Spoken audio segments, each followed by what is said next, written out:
sur les conditions de croissance. Donc, on va regarder qu'est-ce qui pourrait permettre ou non à Listeria de se développer dans un produit.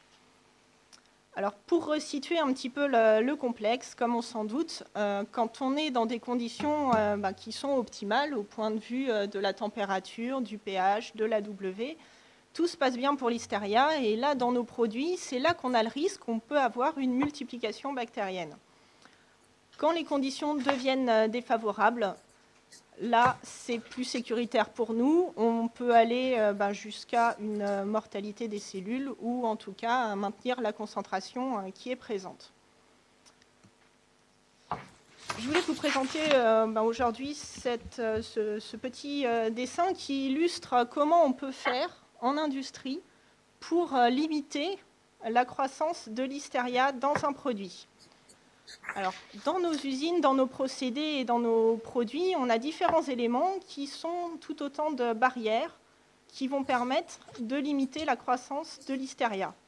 Donc, on a notamment la température, l'AW, éventuellement une concentration en sel dans le produit. Dans les charcuteries, on peut retrouver aussi les nitrites, nitrates comme éléments qui peuvent permettre de limiter la croissance. Bien sûr, le pH, les acides faibles. Donc, en fonction des souches de Listeria qui seront présentes dans la matrice et de ces différents paramètres, on peut avoir, soit si ces barrières ne sont pas suffisamment hautes, une survie ou une croissance de la bactérie, mais si ces barrières sont à un niveau suffisant, on peut aller jusqu'à la destruction de la population de Listeria qui sera présente si on n'a pas de résistance.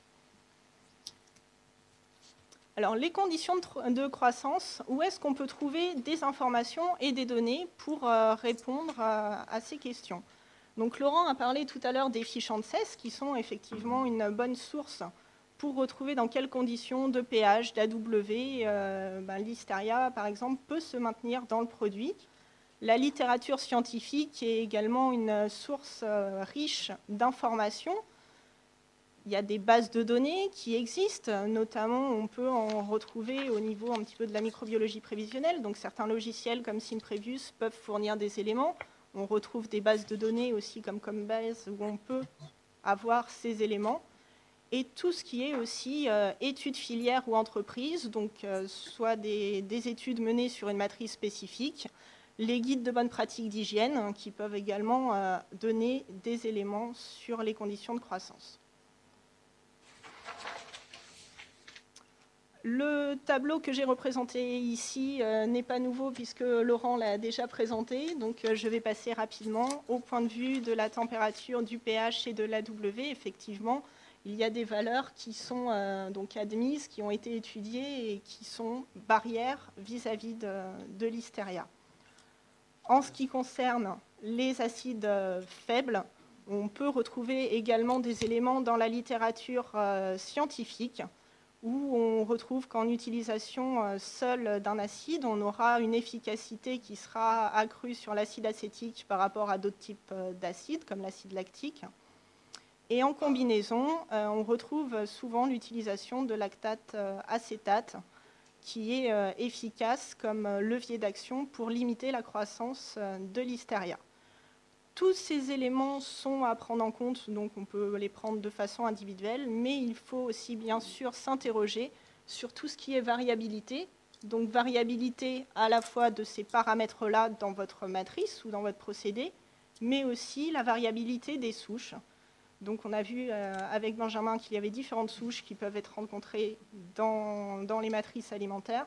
Donc il est intéressant de faire le lien aussi avec la variabilité des souches vis-à-vis de ces paramètres. Un outil qui peut être utilisé donc, pour voir comment Listeria peut se développer dans une matrice alimentaire, ça va être le challenge test ou le test de croissance. Donc qu'est-ce qu'un challenge test? C'est l'étude du comportement spécifique de micro-organismes qu'on va apporter volontairement à la matrice. Et dans ces aliments-là vont être conservés selon des conditions qui sont données donc pour mimer la durée de vie du produit. Alors pour réaliser ces études, nous avions une norme française donc, qui date maintenant de 2014 qui va être passé en norme ISO, alors tout récemment, ou qui est peut-être même déjà paru à l'heure où je vous parle, mais à ma dernière vérification, ce n'était pas le cas, mais qui va sortir en tout cas en mars 2019. Et l'ANSES a aussi travaillé sur ces thématiques avec le laboratoire de référence, où on peut trouver aussi des éléments sur comment conduire des challenge tests sur un guide européen. Avant de faire ces études, donc, il y a des prérequis. Sur la matrice, ça va être de s'intéresser aux caractéristiques physico-chimiques dont on a déjà un petit peu parlé, et d'essayer de déterminer donc, toutes les notions de variabilité qui peuvent être présentes dans la matrice, afin de s'assurer, avant de conduire le test, que la matrice qui est utilisée pour ce test-là va être le plus représentatif possible de la production, ou en tout cas être dans les conditions qui soient les plus favorables à la croissance, donc pour se placer dans les conditions les plus sécuritaires possibles. Au niveau des micro-organismes, donc aujourd'hui pour l'Listeria monocytogenes qui nous intéresse plus particulièrement, de la même façon, il faut s'intéresser sur quelles souches on va inoculer à la matrice et de s'assurer que ces souches-là soient caractérisées pour avoir le maximum d'informations et avoir une information la plus robuste possible. Les souches bactériennes donc, qui sont utilisées dans les challenge tests sont généralement stressées au préalable pour qu'elles soient dans l'état le plus proche possible d'une contamination naturelle.